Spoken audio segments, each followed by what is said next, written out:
आजच्या कार्यक्रमाचे अध्यक्ष,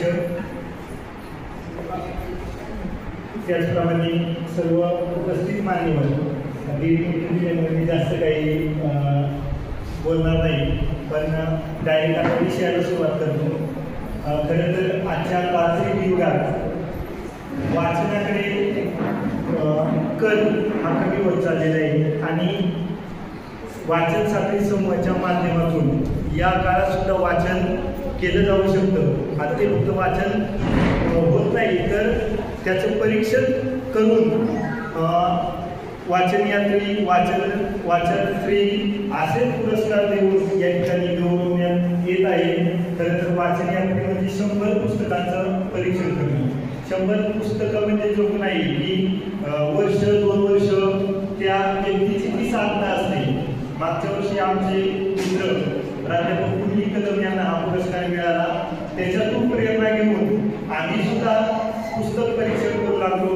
माझे जवळजवळ 73 पुस्तकांचे परीक्षण झालेले आहेत आणि त्या निमित्ताने आपल्याला सुद्धा वाचण्याची संधी मिळते. एक आवर्जून आपण वाचत नाही, पण संवाद आल्यानंतर समूहाच्या माध्यमातून या गोष्टी घडत राहतात. खरं तर खूप छान हा उपक्रम वाचन साखळी समूहाचा आहे. त्याबद्दल या समूहाच्या सहयोगिका माननीय प्रतिभाताई लोखंडे मॅडम, त्याचप्रमाणे लटिके सर असतील व त्यांच्या सर्व टीमला मी मनपूर्वक त्यांचे अभिनंदन करतो.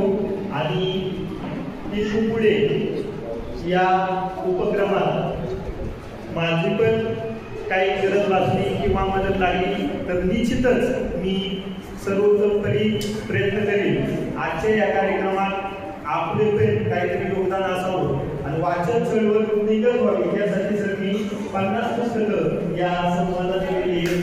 कारण त्या समूहाचा एक उपक्रम आहे की दर महिन्याला जी पुस्तकं परीक्षेला येतात, मॅडम 5 नंबर काढतात आणि 3 उत्तेजनार्थ काढतात. जे नंबर आलेले असतात त्या सर्वांना पोस्टाने पुस्तकं भेट म्हणून पाठवतात आणि यातून अनेकांना प्रेरणा मिळते आणि लोक लिहित राहतात. म्हणजे ही जी वाचन चळवळ मोठी करण्याचं काम ग्रामीण भागात, शहरी भागात ही वाचन साखळी केली.